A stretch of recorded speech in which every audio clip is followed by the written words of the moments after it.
Hi friends, मैं हूं आपका होस्ट शशि कुमार बैरागी। आपके अपने YouTube channel learn with Shashi Bairagi में मैं आपका स्वागत करता हूं। फ्रेंड्स, आज हम बहुत इम्पॉर्टेंट टॉपिक सीखने वाले हैं। मैं आपको बता दूं, यदि आप अंग्रेजी बोलना चाहते हैं, स्पोकन सीखना चाहते हैं, तो इस टॉपिक को आपको सीखना बहुत आवश्यक है। मुझे लगता है कि स्पोकन के लिए जितने ग्रामर की आवश्यकता होती है, उनमें टेंस के बाद सबसे महत्वपूर्ण टॉपिक यही होता है। आज हम इसी के बारे में सीखेंगे और आप लोगों से निवेदन है कि इस वीडियो को और इसके बाद जो भी वीडियोस आएंगे इस टॉपिक से रिलेटेड, उसको बहुत ही ध्यान से, अच्छे से, कंसंट्रेशन के साथ सीखें। आपको मैं यकीन दिलाता हूं, आप बहुत जल्द अंग्रेजी में बात करने वाले हैं। फ्रेंड्स, आज हम मॉडल सीखेंगे, मॉडल के बारे में जानेंगे। फ्रेंड्स, यहाँ देखिए लिखा है MODAL, मॉडल। इसको बहुत से वीडियो में आप लोगों ने प्रोनाउंसिएशन करते हुए मोडाल भी सुना होगा। इसको मोडाल भी कई लोग प्रोनाउंसिएशन करते हैं, परंतु मैं इसको मॉडल्स के रूप में पढ़ाऊंगा, मॉडल। तो फ्रेंड्स, मॉडल बहुत ही इंपॉर्टेंट टॉपिक है। आप बहुत ध्यान से कॉपी कलम के साथ नोट करते हुए सीखिएगा। तो देखिए, हमारे पास यहाँ पर दो मॉडल हैं, शुड और मस्ट। तो आज हम इसी के बारे में जानेंगे, शुड और मस्ट। फ्रेंड्स, एक चीज आप सबको बता देना चाहता हूं, जैसे कि हम भारतीय हैं, हिंदुस्तानी हैं, हम पहले हिंदी में सोचते हैं, उसके बाद अंग्रेजी में सोचते हैं। यह आदत हमारी धीरे धीरे जाएगी, लेकिन परंतु हम स्टार्टिंग पीरियड में हैं, तो हमें हमेशा इसका जो हिंदी सेंस है, चाहिए। शुड का मतलब होता है चाहिए और मस्ट का मतलब होता है अवश्य चाहिए। इसको आपको ध्यान रखना है और इसको हमेशा याद रखना है। यहां देखिए, शुड और मस्ट जो मॉडल होते हैं, इसको हम एक हेल्पिंग वर्ब के रूप में यूज करते हैं अपने सेंटेंस में। फ्रेंड्स, इस टॉपिक को आप लोगों को सिखाने से पहले मैं कुछ चीजें आपको क्लियर करना चाहूंगा। फ्रेंड्स, जब भी हम मॉडल पढ़ते हैं तो इसके रूल्स होते हैं, उस रूल्स को हमें फॉलो करना होता है। जैसे कि हम हेल्पिंग वर्ब वाले टॉपिक में पढ़ रहे थे कि कौन से हेल्पिंग वर्ब कौन से सब्जेक्ट के साथ लगता है, वैसे ही मॉडल। परंतु एक बात ध्यान देने वाली है कि मॉडल, कोई भी मॉडल हो, उसे हम सभी सब्जेक्ट के साथ लगाएंगे, चाहे वो सिंगुलर सब्जेक्ट हो या प्लूरल सब्जेक्ट हो। और एक चीज और, जब भी हम मॉडल का उपयोग करेंगे तो हमारे पास वर्ब का पहला फॉर्म होना चाहिए। वर्ब का फर्स्ट फॉर्म हमेशा हम यूज करते हैं। फ्रेंड्स, देखिए, यहाँ पर शुड और मस्ट हम आज पढ़ने वाले हैं। इसके बारे में आपको थोड़ा एक्सप्लेन करना चाहूंगा। शुड और मस्ट का उपयोग हम कहाँ करते हैं और कैसे वाक्यों में करेंगे। शुड और मस्ट का उपयोग हम जब किसी को एडवाइस देते हैं, सलाह देते हैं, तब करते हैं, या हम स्वयं को अपने ड्यूटी के लिए करते हैं। आप सबको पता है, एडवाइस हम दूसरों को देते हैं और ड्यूटी अपने लिए होती है। इन सब चीज में करेंगे और आपको मैं एग्जाम्पल्स के थ्रू अच्छे से उदाहरण के साथ आपको समझाने का प्रयास करूंगा। मैं आपको अश्योर करता हूं कि आप जरूर सीखेंगे। फ्रेंड्स, फर्स्ट हम पढ़ेंगे शुड के यूज के बारे में। शुड का यूज कैसे करते हैं, उससे पहले मैं आपको बता देना चाहता हूं, यदि आप मॉडल्स के सभी टॉपिक को अच्छे से समझना चाहते हैं, अच्छे से पढ़ना चाहते हैं, तो आपको यह पहला वीडियो देखना बहुत जरूरी है। यदि आप इस पहले वीडियो को देख लिए तो आपको बाकी मॉडल्स को समझने में बहुत आसानी होगी।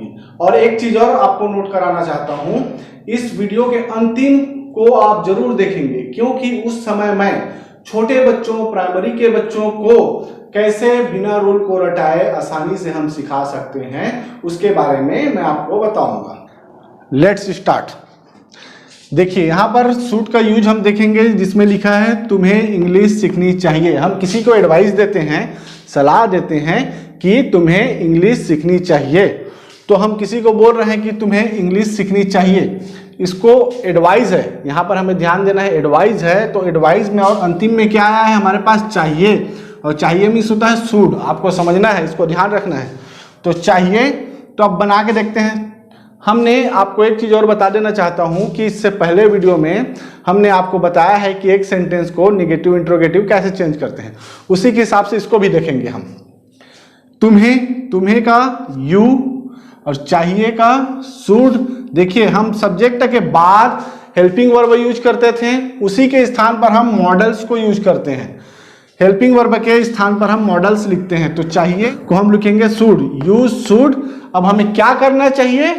इंग्लिश सीखनी चाहिए। क्या काम कर रहे हैं? सीखने का काम। तो हम हमेशा मॉडल के बाद लिखेंगे वर्ब।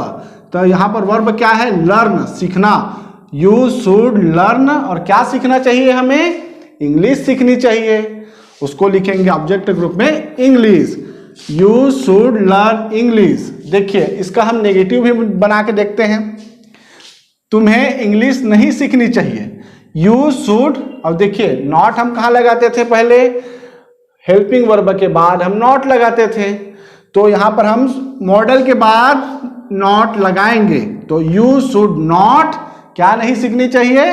Learn English. तुम्हें इंग्लिश नहीं सीखनी चाहिए। और हम अब इंट्रोगेटिव में बना के देखेंगे, क्या तुम्हें इंग्लिश सीखनी चाहिए? तो जैसे हेल्पिंग वर्ब को हम इंट्रोगेटिव बनाते समय शुरू में ले आते थे, वैसे ही हम मॉडल को भी शुरू में ले आएंगे। Should you learn English? Should you learn English? Friends, इस जो स्ट्रक्चर है इसको समझने के लिए हमने यहाँ पर उसका स्ट्रक्चर भी लिखा हुआ है। देखिए अफर्मेटिव सेंटेंस में देखिए हमने पहला क्या लिखा था? यू, जो काम कर रहा था जिसको हम क्या कहते हैं? सब्जेक्ट। उसके बाद हमने क्या लिखा था? मॉडल। तो हमने लिखा एम। एम है वो मॉडल का प्रतीक है। और उसके बाद लर्न जो काम था, वर्ब। वर्ब का हमेशा फर्स्ट फॉर्म होता है, जैसे कि मैंने आपको स्टार्टिंग में ही बताया है। उसके बाद हमारे पास होता है ऑब्जेक्ट। आप यहाँ पर रिलेट कर सकते हैं, यू सब्जेक्ट, उसके बाद आया शुड मॉडल, उसके बाद आया लर्न वर्ब, वर्ब का फर्स्ट फॉर्म, उसके बाद इंग्लिश जो ऑब्जेक्ट है। तो इस स्ट्रक्चर को, ये मॉडल का स्ट्रक्चर है, इसको आप याद कर सकते हैं, स्क्रीनशॉट रख सकते हैं। हमारे पास पहले सब्जेक्ट आता है, मॉडल आता है, फिर वर्ब का फर्स्ट फॉर्म आता है, फिर ऑब्जेक्ट। नेगेटिव में देखिए सब्जेक्ट मॉडल, मॉडल के बाद आता है नॉट, मॉडल के बाद आता है नॉट, फिर वर्ब का फर्स्ट फॉर्म प्लस ऑब्जेक्ट। देख लीजिए यहां पर भी यू शुड सब्जेक्ट मॉडल फिर नॉट, सब्जेक्ट मॉडल फिर नॉट। अब इसके बाद इंट्रोगेटिव सेंटेंस बनाएंगे। जो मॉडल होता है उसको हम पहले में लाते हैं, मॉडल। जैसे कि यहां पर है देखिए शुड, फिर सब्जेक्ट यू, फिर वर्ब का फर्स्ट फॉर्म लर्न, फिर ऑब्जेक्ट इंग्लिश जो हम सीख रहे हैं। तो इस प्रकार से हम इस रूल के हिसाब से, इस स्ट्रक्चर के हिसाब से हम किसी भी सेंटेंस को बदल सकते हैं। यहां ध्यान देने वाली बात, यह स्ट्रक्चर है जिसको आपको ध्यान देना है। इस स्ट्रक्चर के हिसाब से हम बदलेंगे। आइए हम कुछ और उदाहरण देखते हैं।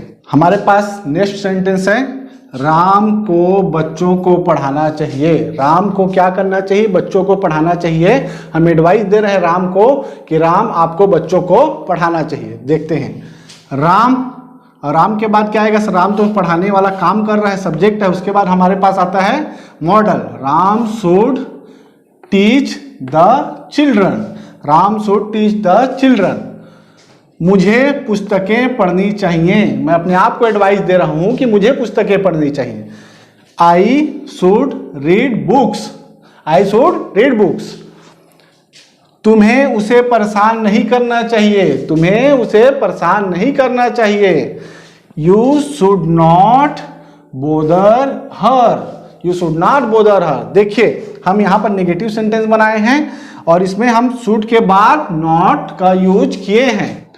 फ्रेंड्स, अब हम मस्ट के यूज के बारे में देखेंगे।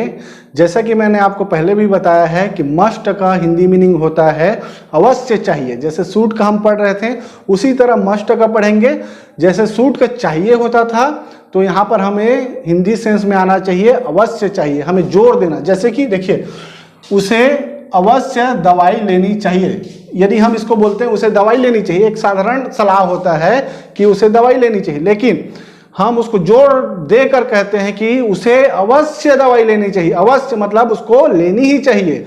जब हम कोई बात में जोर देते हैं तो मस्ट का यूज करते हैं अवश्य चाहिए के लिए, एडवाइस देने के लिए या अपने आप के ड्यूटी के लिए। तो उसे अवश्य दवाई लेनी चाहिए। और जैसे कि मैं आपको बताया हूं कि हम मॉडल का यूज हमेशा सब्जेक्ट के बात करते हैं, तो यहां पर भी करेंगे।